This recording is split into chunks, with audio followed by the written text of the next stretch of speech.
ভারত আর ইংল্যান্ডের মধ্যে পঞ্চম টেস্ট ম্যাচ রোমাঞ্চক হয়ে গিয়েছে। এখান থেকে ইংল্যান্ডও জিততে পারে, ভারতও জিততে পারে। এবং জো রুট আর হ্যারি ব্রুক যখন ব্যাটিং করছিল তখন মনে হচ্ছিল কি ভারতীয় দল খুব সহজেই হেরে যাবে, ইংল্যান্ড খুব সহজেই এই রান চেস করে নেবে। তারপর হ্যারি ব্রুক আউট হলো, জেকব বেথেল আউট হলো, তারপর জো রুটও আউট হলো, দিয়ে ভারতীয় দল কামব্যাক করে গেল ভাই, এবং দুর্দান্তভাবে বল করতে লাগলো। মনে হচ্ছে প্রত্যেক বলে উইকেট নেবে এরকম মনে হচ্ছিল দেখে, যখন 40 রান প্রয়োজন ছিল ম্যাচ জেতার জন্য ইংল্যান্ডকে।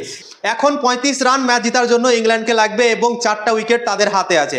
6টা উইকেট পড়েছে, এবং ক্রিস ওকসকেও দেখা যাচ্ছে কি সেও নাকি রেডি হবে, এবং যদি প্রয়োজন পড়ে সেও নাকি ব্যাটিং করতে আসবে, আমরা দেখতে পেলাম ড্রেসিং রুমে। এবং খুব খারাপ টাইমে ভাই ম্যাচটা আজকে ভাই থেমে গেল বৃষ্টির জন্য।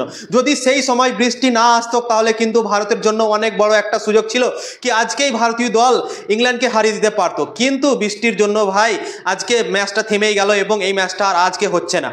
কালকে আবার শুরু হবে ম্যাচ, যে টাইমে খেলা চালু হয় সেই টাইমেই খেলা চালু হবে। আজকে যদি ম্যাচটা হতো তাহলে কিন্তু ভারতের জন্য খুবই লাভদায়ক হতো, কেননা ওভারকাস্ট কন্ডিশন ছিল, বল দুর্দান্ত সুইং করছিল, এবং সেই সময় ইংল্যান্ডের ব্যাটসম্যানরা অনেক ভয় ভয় করেও ক্রিকেট খেলছিল। যখনই জো রুট আউট হয়ে গেল তারপর তোমরা দেখলে জেমি স্মিথ, জেমি ওভারটন কীভাবে ভয় ভয় করে ক্রিকেট খেলছিল, এবং প্যানিক তৈরি হয়ে গেছিল ইংল্যান্ডের ড্রেসিং রুমে। এবং ক্রিস ওকসকেও তারা রেডি করতে শুরু করে দিয়েছিল কি প্রয়োজন যদি পড়ে তো ক্রিস ওকসকেও আমরা নামাবো, তো এই প্ল্যানিংটা তারা করতে শুরু করে দিয়েছিল। কিন্তু এমন টাইমে খেলাটা ভাই থেমে গেল কি ভাই ভারতের জন্য খুবই খারাপ হলো, কেননা ভারতের কাছে মোমেন্টাম ছিল সেই সময়কার। সেই সময় ভারতীয় দল দুর্দান্ত বল করছিল, কোনো লুজ বল করছিল না।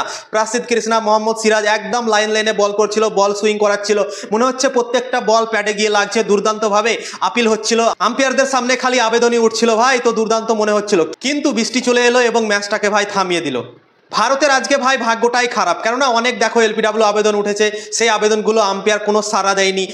মোহাম্মদ সিরাজের কাছে একটা ইম্পর্টেন্ট ক্যাচ ছোটার জন্য কি তৈরি হলো ম্যাচটা তোমরা দেখতে পেলে, পুরো ম্যাচই ভাই চেঞ্জ হয়ে গেল। হ্যারি ব্রুক 19 রানে যখন ব্যাটিং করছিল তখন মোহাম্মদ সিরাজের হাতে একটা বাউন্ডারি কানায় ক্যাচ যায়, এবং মোহাম্মদ সিরাজ দুর্দান্তভাবে ক্যাচটাকে নুফে নেয়, কিন্তু সে ভাবতে পারেনি কি বাউন্ডারি কানা তার পিছন দিকে আছে, মানে পায়ের কাছেই আছে, এবং একটা পাও তুলে আর একটা পাও পিছনে দিতে গিয়েই বাউন্ডারিতে লেগে গেল তার পাও, এবং হ্যারি ব্রুক বেঁচে গেল ভাই। এবং তারপর থেকে হ্যারি ব্রুক আর জো রুট এমনভাবে ক্রিকেট খেলতে শুরু করলো কি ভাই ভারতকে এই ম্যাচ থেকে মনে হয় বারই করে দিল, এরকম ভাবে তারা ক্রিকেট খেলছে।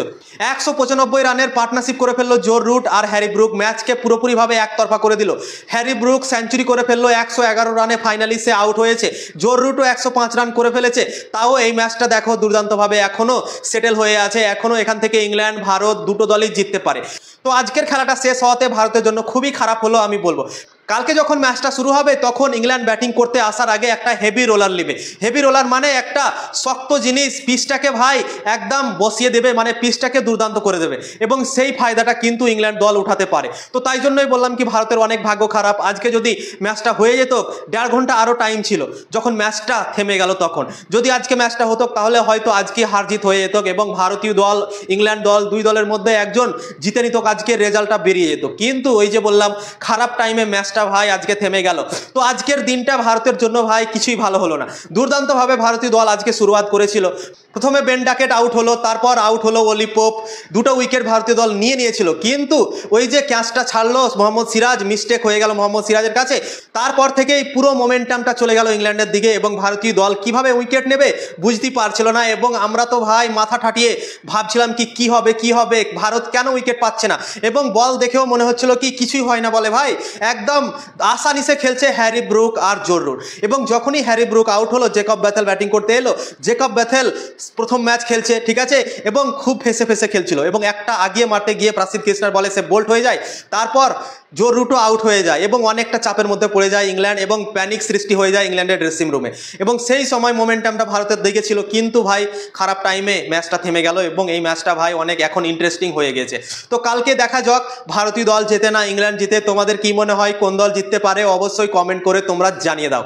আমার তো মনে হচ্ছে কি এখান থেকে যে কেউ দল জিততে পারে, ইংল্যান্ডও জিততে পারে, ভারতও জিততে পারে, কেননা কালকে নামবে। কালকে ভাই মোমেন্টামটা ভারতের সাথে থাকবে না, কালকে একটা নতুন দিন ঠিক আছে, এবং কালকে ওভারকাস্ট কন্ডিশন থাকবে কি থাকবে না সেটার কোনো গ্যারেন্টি নেই, এবং পিচকে রোলার করা হবে, এবং পিচটা কিছুক্ষণ মতো 8 ঘন্টার মতো ভালো খেলবে, মানে কিছু সুইং টুইং হয়তো কম হতে পারে সেই সময়।